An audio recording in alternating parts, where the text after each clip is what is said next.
عليكم ورحمة الله تعالى وبركاته، متتبعين قناة مطبخ أمينة. إن شاء الله يا ربي تكونوا بخير وعلى خير. اليوم بإذن الله غادي نديروا بسبوسة اللي غتكون بطريقة مختلفة عن البسبوسة العادية. غنديروا بسبوسة بالتمر. غادي نحتاجوا هنا عندي كوب ديال حليب بودر محمص ومنخول. عندي 250 غرام ديال التمر منقوعة في 150 سنتيلتر ديال الماء حار. عندي هنا 200 غرام ديال السميد. عندي 125 سنتيلتر ديال الماء. عندي 150 غرام ديال القشطه. عندي معلقه صغيره ديال القرفه. وعندي هنا جوج او لا معلقه ونص ديال بيكنج باودر. وعندي هنا 50 غرام ديال السكر. غادي نبدا على بركه الله. غادي ننزل التمر،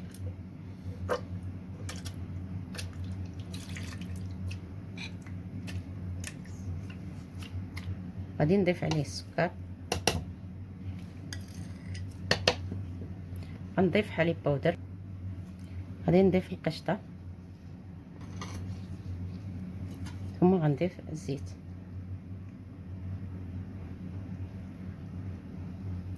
المكونات كلها غادي ندمجها مع بعض وعاد نرجع باش نخلص معكم.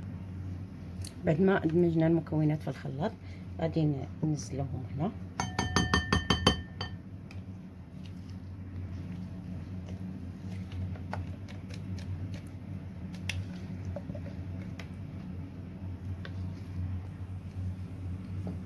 الحين غادي نضيفوا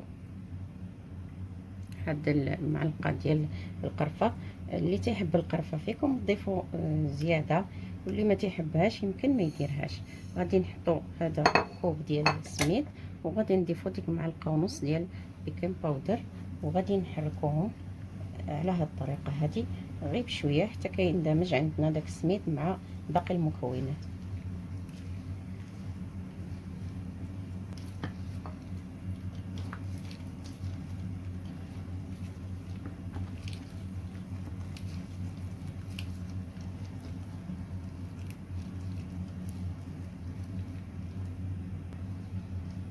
الحين بعد ما دمجنا داك السميد اللي عندنا غادي نخليوه يرتاح واحد 10 ديال الدقائق. عاد غادي ننزلو في المول بحال هكا.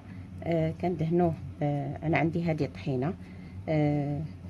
اللي ما عندوش طحينه يدهن بالزبده عادي ماشي مشكله، ورشوا بالسميد شويه ديال السميده كيترش عادي بهذا الشكل هذا. بعد ما دهنا المول ديالنا وخلينا هذه ارتاحت عندنا 10 ديال الدقائق. دابا غادي ننزلوها في المول وغادي نحطوها في الفرن مسخن على درجه حراره 180. كيكون شاعل غير من التحت على ما تحمر عندنا البسبوسه ديالنا.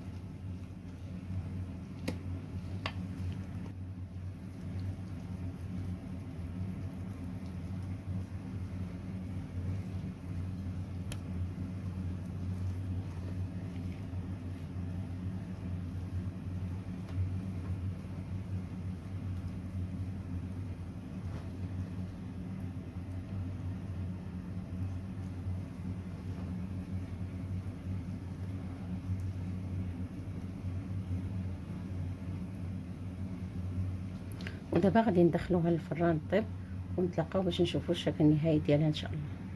الحين بعد ما طلعنا البسبوسه ديالتنا من الفرن كنحطوا عليها حليب مكتف محلى من الفوق بهذا الشكل.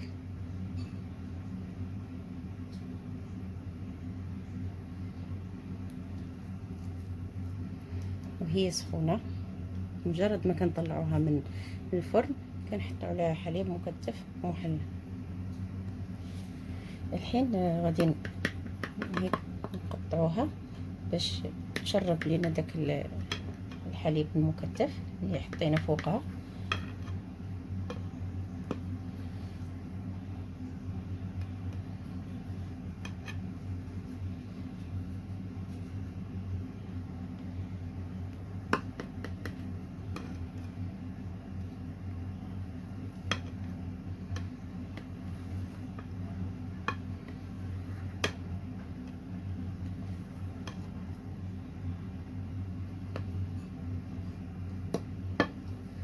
غادي نخليوها تقريبا واحد 10 ديال الدقائق حتى تبرد، عاد غادي نقدموها.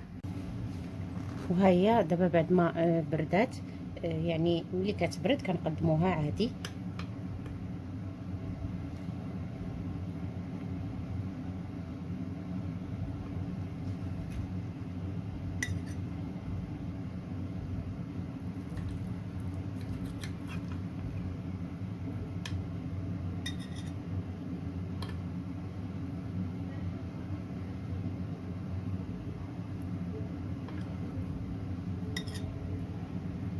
ها هي الرائحه ديالها ما شاء الله ما شاء الله، صراحه رائحه جميله جدا، وحتى يعني هي كتجي جدا جميله كيف كتشوفوا. ها هي كتجي رائعه. كنتمنى تنال الاعجاب ديالكم وتجربوها، وبالصحه والراحه.